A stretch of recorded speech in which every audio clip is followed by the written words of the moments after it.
নমস্কাৰ মৰমৰ ছাত্ৰ-ছাত্ৰীসকল, স্বাগতম জনাইছোঁ নতুন এটা ভিডিঅ'লৈ। আজিৰ ভিডিঅ'টোত চতুৰ্থ শ্ৰেণীৰ পৰিৱেশ পাঠ নং 5 স্বাস্থ্য আৰু সুৰক্ষা পাঠৰ গোটেই প্ৰশ্নৰ উত্তৰসমূহ ভিডিঅ'ৰ যোগেদি আজি আমি আলোচনা কৰিম।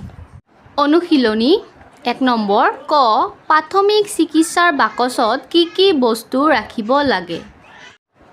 উত্তৰ প্ৰাথমিক চিকিৎসাৰ বাকচত বিশুদ্ধ কপাহ, বেণ্ডেজ বা চাফা কাপোৰ, গ্লভছ, থাৰ্মোমিটাৰ, জুলীয়া, এণ্টিছেপ্টিক, বীজাণুনাশক মলম, বিষ নিৰাময়ৰ বাবে ব্যৱহাৰ কৰা মলম, কেঁচি আদি বস্তু ৰাখিব লাগে। খ আলিবাটত খোজ কাঢ়োঁতে কি নিয়ম মানিব লাগে? উত্তৰটো মই এনেকৈ লিখিছোঁ, চাই লোৱা। 1 নম্বৰ আলিবাটত সদায় নিজৰ বাওঁ হাতে খোজ কাঢ়িব লাগে।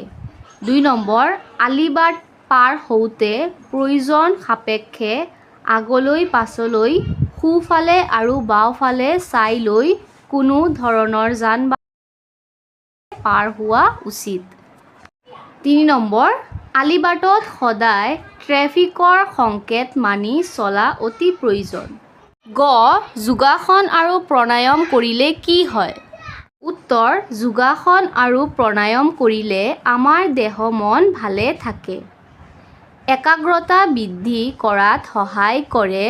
খেলা-ধূলা পঢ়া-শুনাত মনোযোগ বৃদ্ধি হয়। ঘ খেলোঁতে কি সাৱধানতা হোৱা উচিত? উত্তৰটো মই এনেকৈ লিখিছোঁ, চাই লোৱা। 1 নম্বৰ শিল, আইনাৰ টুকুৰা, গজাল আদি পৰি থকা ঠাইত খেলিব নালাগে। 2 নম্বৰ ওখৰা-মোখৰা ঠাইত খেলিব নালাগে।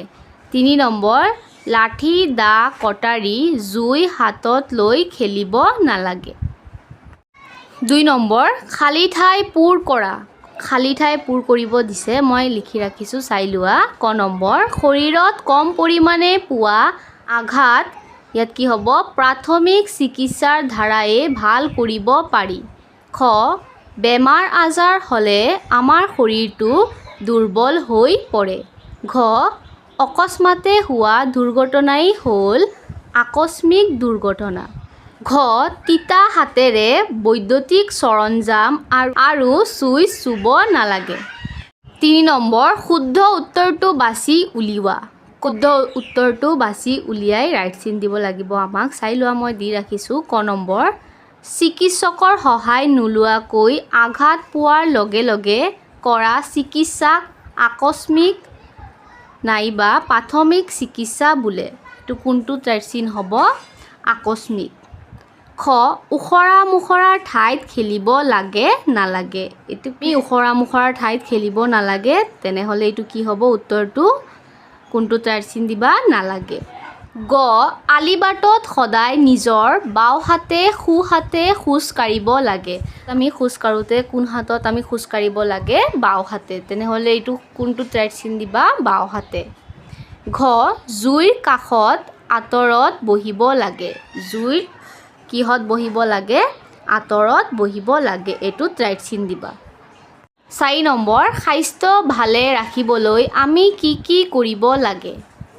উত্তৰ স্বাস্থ্য ভালে ৰাখিবলৈ আমি ৰাতিপুৱা সোনকালে উঠি দৌৰিব লাগে, ভালদৰে যোগাসন কৰিব লাগে, ভালদৰে সেউজীয়া শাক-পাচলি খাব লাগে, খেলা-ধূলা কৰিব লাগে। 5 নম্বৰ আলোচনা চক্ৰ আয়োজন কৰা। বিষয় প্ৰাথমিক চিকিৎসাৰ প্ৰয়োজনীয়তা।